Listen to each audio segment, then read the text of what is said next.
अस्सलाम वालेकुम। आपको हमारे YouTube चैनल और हमारे किचन माजी के जायके में खुशामदीद।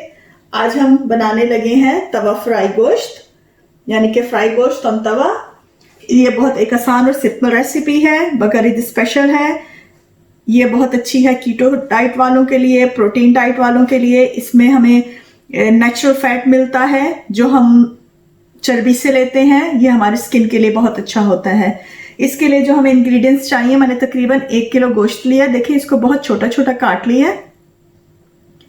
नॉर्मली ये बकर ईद स्पेशल है तो जो हमें कुर्बानी का गोश्त होता है उसमें फैट बहुत होता है, तो हमने ये देखें फैट वाली बोटी ली है जिसके अंदर फैट हो और सॉफ्ट फैट हो। तकरीबन मैंने ये लिया है 1 किलो के करीब। इसके अंदर बाकी जो चीजें चाहिए, 1 टीस्पून गार्लिक है, 1 टीस्पून जिंजर है, 1 टीस्पून मोटी काली मिर्च है, 1 टीस्पून बारीक काली मिर्च है। इसके अलावा सॉल्ट हस्बे जायका है और तकरीबन कुटी हुई लाल मिर्च है। तकरीबन मेरे पास 1 टेबल स्पून कुटी हुई लाल मिर्च और जो बारीक कटी हुई बारीक पिसी हुई काली मिर्च है वो हम तकरीबन बाद में डालेंगे। हम सबसे पहले अदरक लहसुन, नमक और मोटी काली मिर्च लगाकर इस गोश्त को मैरिनेट कर लेंगे अच्छी तरह। इसके लिए हमें ऑयल भी नहीं चाहिए, इसलिए कि जो गोश्त है वो अपना नेचुरल ऑयल जो रिलीज करता है और उसी ही में फ्राई होता है। इसको हम इस तरह अच्छी तरह लगा के, अगर हम रखना चाहें तो रख सकते हैं, नहीं तो हम स्ट्रेट अवे इसको फ्राई कर लेंगे।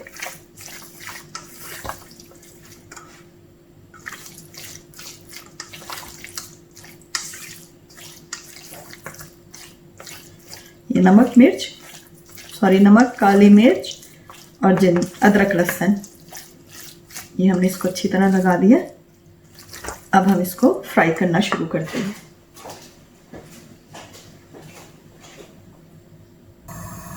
तवा हमने अच्छा सा गर्म कर लिया है। इसके ऊपर हम अपना गोश्त डाल देंगे। ये जितना इसमें फैट होगा इसका उतना मज़ा आएगा और ये उतना ही अपना फैट रिलीज करेगा, तो उसमें ऑयल पूरा हो जाएगा या जो भी बटर आपने डालना है।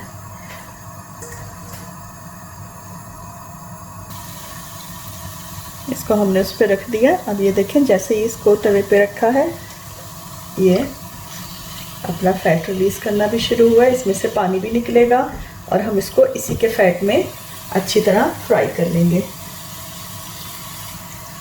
ये आप मटन, बीफ, किसी भी किस्म के गोश्त में बना सकते हैं।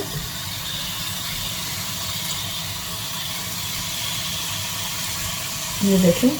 और अगर आप चाहें, अगर बीफ में बनाना है तो आप इसको ढक देंगे तो ये इस तरह गल भी जाएगा, मगर मैं इसको पहले अच्छी तरह फ्राई करूंगी और फिर मैं इसको ढक के गला लूँगी। ये देखें 5 मिनट हमने इसको अच्छी तरह फ्राई कर लिया है। इसने गोश्त में पानी भी छोड़ दिया है और जो फैट था वो काफ़ी हद तक बोटियों से मेल्ट हो गया। अब हम इसको सारा इकट्ठा करके ढक देंगे ताकि ये अपने ही पानी में अच्छी तरह गल जाए।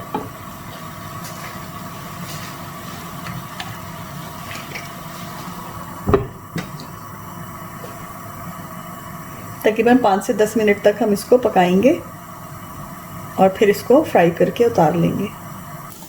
तकरीबन हमें इसे रखे हुए 5 मिनट हुए। देखें ये सारा पानी सूख गया। अब हम इसको इसी के फैट और पानी में अच्छी तरह फ्राई कर लेंगे। हम इसको दबा के देखेंगे। ये देखें गोश्त कितने अच्छे तरीके से गल गया 5 मिनट में। बिकॉज के ताज़ा ताज़ा गोश्त होता है तो ये गल भी जल्दी जाता है। इसको हम जब तक ये रेड नहीं हो जाता अच्छी तरह फ्राई कर लेंगे। इसकी स्मेल बहुत अच्छी आ रही है, इसका टेस्ट बहुत अच्छा होता है। इस मौके पे तकरीबन 2 से 3 मिनट मैंने और पकाना है। तो जो हमारी कुटी मिर्च है और जो बारीक पिसी हुई काली मिर्च थी मैं वो डाल के इसको अच्छी तरह मिक्स कर लूँगी। लाल कुटी मिर्च मैंने पहले इसलिए नहीं डाली ताकि ये लग ना जाए नीचे।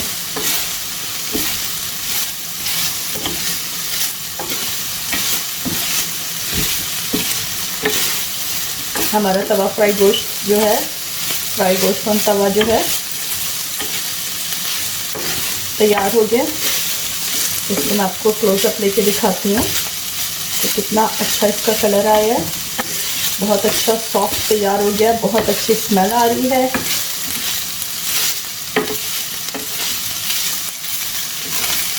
आप चाहें तो इसको कढ़ाई में या किसी चीज़ में भी फ्राई कर सकते हैं अगर आपको ज़्यादा बनाना है, लेकिन तवे पे इसका एक अलग ही मज़ा आता है।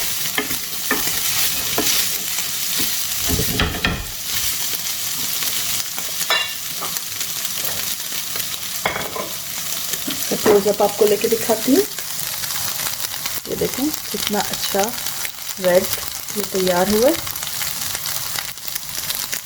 हाँ, बहुत जल्दी तैयार हुआ है और इसका जो सारा फैट है ये मेल्ट हो गया और मैंने कोई एक्स्ट्रा ऑयल नहीं डाला, ये अपने ही फैट में फ्राई हुआ है।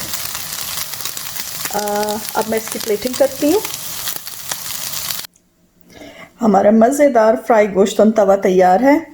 ये देखें बहुत अच्छी स्मेल आ रही है। अगर आप बीफ में बना रहे हैं, मैं आपको एक टिप दूंगी, थोड़ा सा इसमें ग्रीन पपाया डाल लें या इसको पहले प्रेशर कुकर में गला लें और जब वो अपना फैट रिलीज़ कर दे, पानी ड्राई होने वाला हो, उसका फैट ड्राई होने वाला हो, तो उसको तवे पे डाल के फ्राई करते जाएं। बहुत अच्छा, बहुत नाइस, बहुत मज़ेदार है। अगर आपको ये रेसिपी पसंद आई हो तो प्लीज़ लाइक और सब्सक्राइब करना ना भूलिएगा। अगली दफ़ा हम एक नई रेसिपी के साथ हाजिर होंगे। जब तक के लिए इजाज़त, अल्लाह हाफिज़।